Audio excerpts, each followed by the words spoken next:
Good morning, children. So today we are going to discuss the chapter 10, light, reflection and refraction. Already you studied about the reflection of light.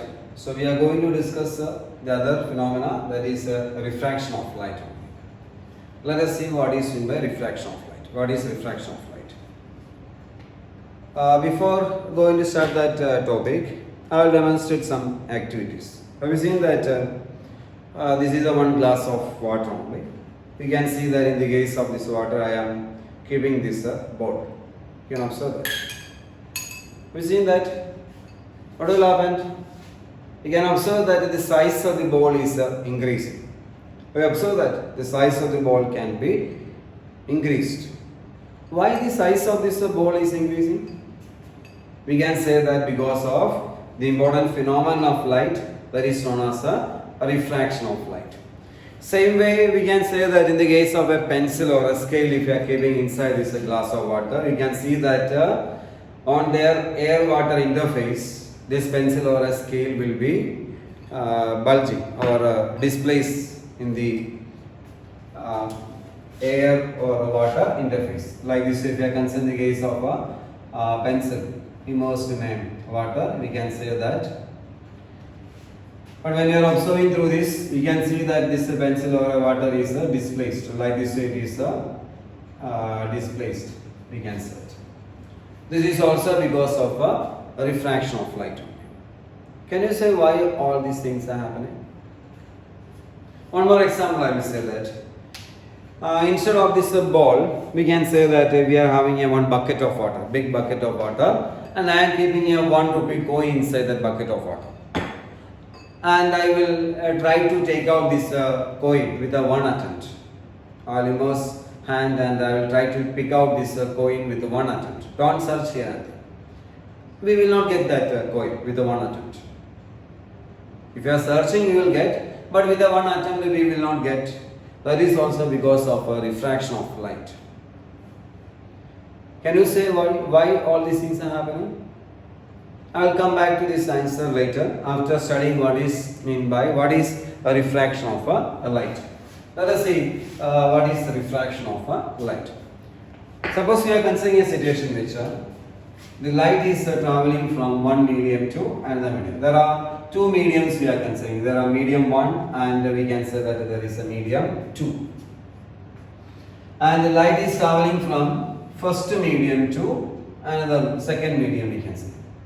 You know that when light is traveling from first medium to a second medium, we can observe that there is a change in the direction of propagation of the light. Light will not go in a straight path.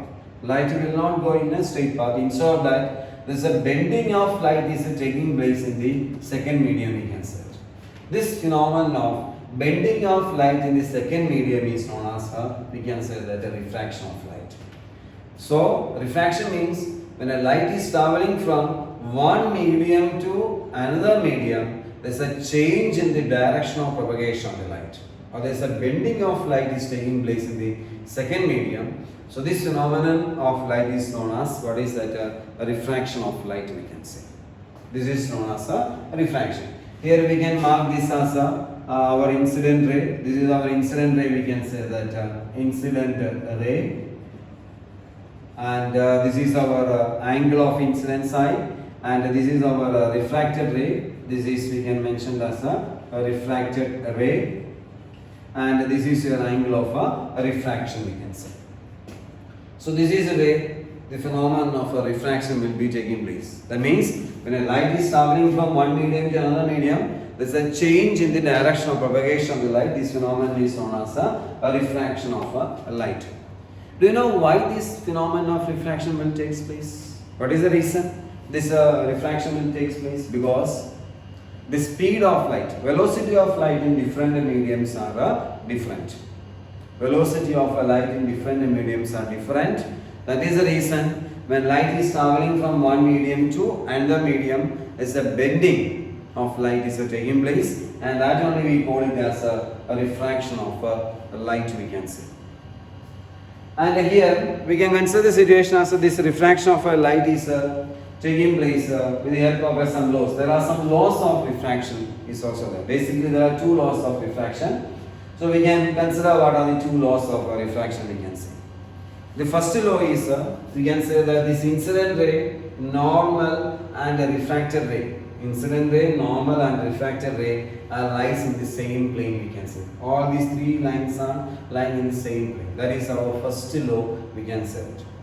Then second law is, that is a ratio of sine of angle of incidence. This is angle of incidence. This is angle of refraction. Ratio of sine of angle of incidence to sine of angle of refraction is considered as a constant. This is known as the second law of refraction. This second law is also known as one more name, that is known as Snell's law. Remember this name, that is known as Snell's law, we can say. These are the two laws of refraction, we can say. So first law is incident ray, normal and a refracted ray lies in the same plane. The second law is ratio of sine of angle of incidence to sine of angle of refraction is considered as a constant. That is also known as Snell's law, we can say. Then I will come back to that our first question. In the case of one bucket of water, if you are keeping a 1 rupee coin, you will not try to take out this coin with one attempt. Do you know why? What is the reason? In that case, suppose this is the case of one bucket of water, we can say. One bucket of water, we can say that this way water is placed on the surface of this. And this way 1 rupee coin is placed in the bottom of this water. And someone is observing from the outside and try to take out this coin. So light is coming from this coin in this manner. When someone is standing outside and observing this coin, the light coming from this coin is by this method only. Like this only light is reaching to the observer. Because in this case, we can see that the light is traveling from first medium to second medium only, I said. There is a bending of light is taking place. Same way here also, when light is traveling from one medium to another medium, there is a bending of light is taking place. And this bent light is only reaching to the observer side.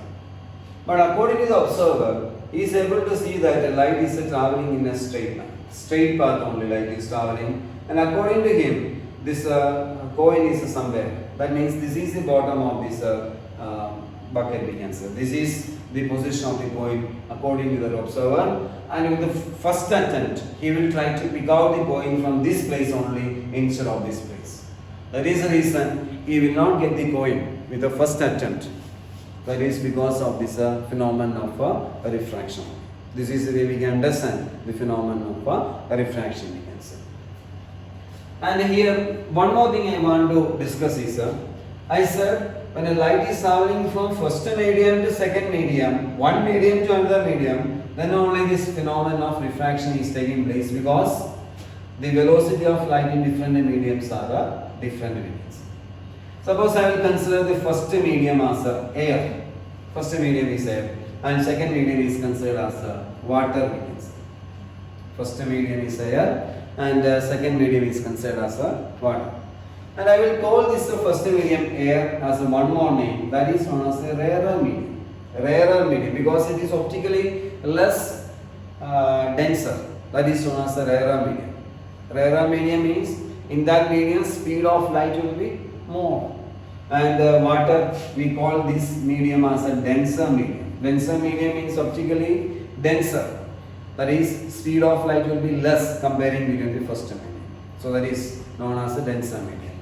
If light is traveling from rarer medium to denser medium, it always bend towards the normal. Like this, it will bend towards the normal, we can say.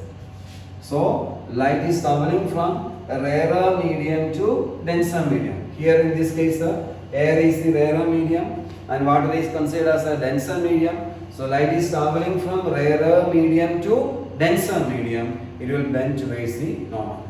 If it is in the opposite manner, light is traveling from denser medium to rarer medium, then of course light will bend away from the normal. Bend away from the normal, we can say.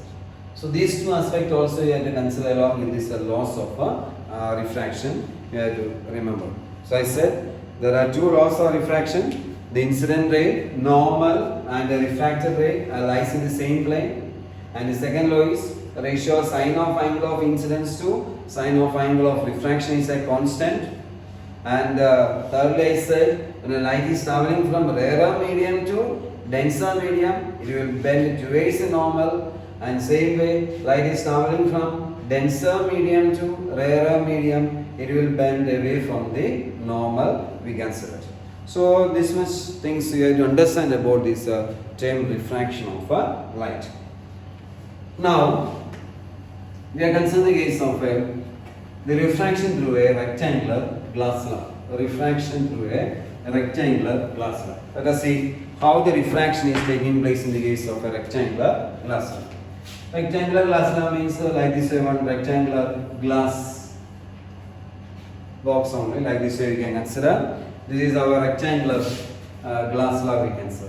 This manner, I name this rectangular glass slab as ABCD, we can say. It is a transparent substance made up of glass. It is in the form of a rectangular shape. And how light will pass through this rectangular glass slab, that only we can see. So like this way we are considering the case of an incident light ray. I name this incident light ray as a PQ. You can consider PQ as the incident ray. And you can observe that with respect to this face AB, this is our normal, we consider. Normal means a line which is perpendicular to the face AB, like this way normal we can say. And here there is an angle is there, this is known as angle of incidence, we can say. I is the angle of incidence, we can say. Of course, light is traveling from a medium of air to the medium of a glass only. That means it is traveling from a rarer medium to denser medium only. When a light is traveling from rarer medium to denser medium, of course it is a bend towards the normal, we can say. So like this way, it is a bend towards the normal. So this is your angle of incidence and this is your angle of refraction, we can say. So this is our refracted ray, we can say. PQR. R is our refracted ray, we can say. Again, it is coming on this face DC. I represent a normal like this way, normal, and this is your angle of incidence corresponding to this.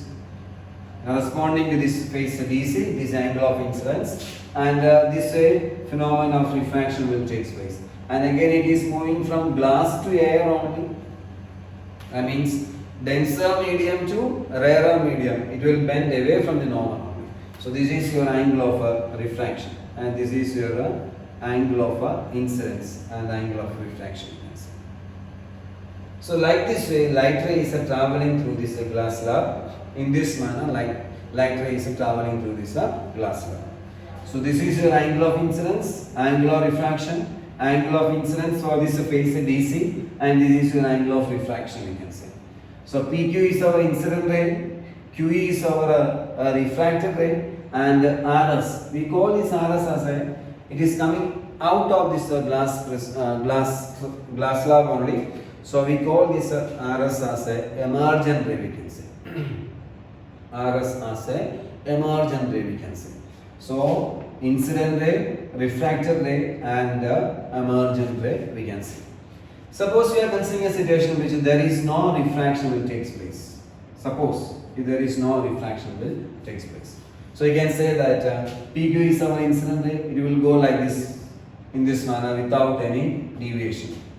You can see that this distance between the perpendicular distance, between the incident ray and emergent ray, we call it as one name that is known as a lateral shift, we can say. This is known as lateral shift, we can say. This distance, perpendicular distance between the incident ray and emergent ray, this perpendicular distance is known as a lateral shift, we can say. Lateral shift, we can say that.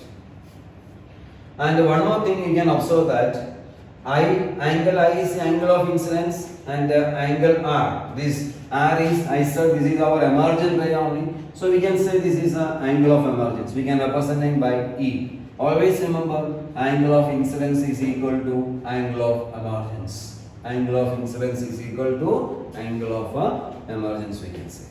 So this way only refraction is taking place in the case of a rectangular glass slab, we can say. Clear? This is a method of a refraction in the case of a rectangular glass slab. Next term, I consider the topic as a second laws of refraction. Second laws of refraction, we are seeing that the ratio sine of angle of incidence to sine of angle of refraction is considered as a constant. Sin A by sin R is considered as a constant. Now let us see what about this term constant. We are going to discuss the case of a term constant. What is this constant? Let us see. The ratio sine of angle of incidence to sine of angle of refraction is a constant. That constant is known as a refractive index. That is known as the refractive index. Let us see what is the meaning of this term, a refractive index. So we are seeing that when a light is traveling from first medium to second medium, like this way, first medium to second medium, the phenomenon of refraction will take place. Like this way, phenomenon of refraction will take place. This is your angle of incidence and this is your angle of refraction. How much extent this light ray is bending in the second medium, that is given by this term, a refractive index. So refractive index shows the extent of bending of light ray in the second medium. That is given by this term, refractive index, we can say. We can define this term refractive index. How will you define this refractive index? Suppose we are considering let V1 is the velocity of light in the first medium. And let V2 is the velocity of light in this term, means V2 is the velocity of light in the second medium, we can say it. So we can define this term refractive index. Refractive index is represented as in this case as N2. What is the meaning of N2? Bending of light is taking place in the second medium. Bending of light is taking place in the second medium. So refractive index of second medium with respect to first medium. So N21.